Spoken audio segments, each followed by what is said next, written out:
سلام و وقت شما بخیر. به مجموعه خبری امروز از اداره تحقیقاتی و نشراتی اوروج خوش آمدید. در آغاز سرخط خبرها. سفر رسمی مولوی نورالدین عزیزی به کشور هند. تاکید معاون اداره ریاست الوزراء بر احترام متقابل با سایر کشورها و آتش سوزی گسترده در ژاپن. امروز چهارشنبه 28 ماه عقرب سال 1404 خورشیدی در ادامه مشروع خبرها. نورالدین عزیزی وزیر صنعت و تجارت به هدف فعالسازی و استفاده مؤثر از ظرفیت‌های بندر چابهار، جذب سرمایه‌گذاری‌های هند در مسیر این بندر و توسعه تجارت دوجانبه در رأس یک هیئت راهی هند شد. وزارت صنعت و تجارت میگوید که آقای عزیزی در جریان این سفر ضمن بازدید از نمایشگاه پراگتی میدان با مقام‌های هندی از جمله وزیران امور خارجه و تجارت و اعضای سکتور خصوصی این کشور دیدار و گفتگو خواهد کرد. محور این گفتگوها گسترش همکاری‌های اقتصادی، تسهیل روابط تجاری، ایجاد زمینه‌های مشترک سرمایه‌گذاری و تقویت نقش افغانستان در مسیرهای ترانزیتی منطقه خواهد بود.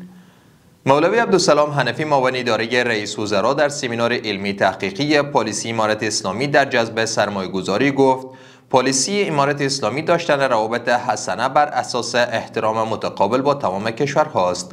آقای حنفی افزود جنگ به خیر هیچ طرفی نیست و باید مسائل بر اساس یک طرح معقول و منطقی استوار بر احترام متقابل برد حل شود. معاون اداره رئیس وزراء همچنان گفت که ما بر کسی حمله نکردیم، اما در صورت تجاوز به خاک ما دفاع را حق اسلامی، وطنی و بین المللی خود می‌دانیم. قاری دین محمد حنیف وزیر اقتصاد در سمینار علمی تحقیقی پالیسی امارت اسلامی در جذب سرمایه‌گذاری گفت که امارت اسلامی اصلاح محیط تجاری، افزایش صادرات، گسترش تجارت الکترونیکی، دیپلماسی فعال تجارتی، احداث دهلیزهای ترانسپورتی، ایجاد پارک‌های صنعتی و زون اقتصادی را در اولویت پالیسی اقتصادی خود قرار داده است. آقای حنیف افزود که طی 4 دهه جنگ و اشغال و زیرساخت‌ها، ظرفیت‌های اقتصادی و منابع انسانی در کشور آسیب‌های جدی وارد شده است و در اخیر در نتیجه آتش سوزی گسترده در یک شهر ساحلی در جنوب ژاپن بیشتر از 170 خانه سوخته است.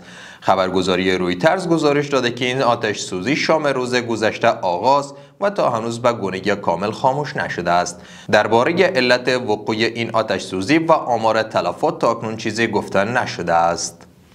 جهان سپاس از توجه و همراهیتان. برای تازه‌ترین های افغانستان، منطقه و جهان سری بزنید به صفحات اجتماعی ما در تلگرام، واتساپ و اکس.